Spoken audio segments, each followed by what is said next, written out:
ಅತಿಥಿ ಬಚ್ಚಯಾಗಲನ್ನ ಅನ್ನಮಿಂತ ಇಡಿನ ಜಾಲು ಕ್ರದುವು ಸೇಯ ಬರೆಯುನನೆ காங்ஷேடிகே மனசா.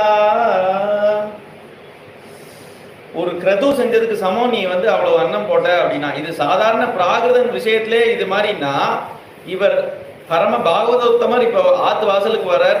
தியாகராஜர் மாதிரி அனவரதமும் ராம தியானத்திலே இருக்கார், ராமநாமமே ஜபம் பண்ணிட்டு இருக்கார். இப்பேற்பட்ட ராம பக்தர் நம்ம ஆத்து வாசல்ல வந்தா அவருக்கு ஒரு ஆதித்யம் பண்ணா அது எவ்வளவு பெரிய பாக்கியம் நமக்கு அப்படின்னு நினைச்சு இந்த மைனாக பர்வதத்தை அனுப்புற சமுத்திரராஜன்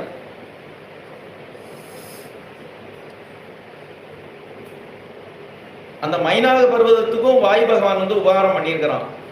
அதனால மைனாக பர்வதம் அந்த சமுத்திரராஜன் 2 பேருமே கடன் பட்டிருக்கா, இவருக்கு ஆதித்யம் பண்ணியே தீர்வேன் அப்படின்னு சொல்லி சொல்றா. இந்த மலை மேல கிளம்பி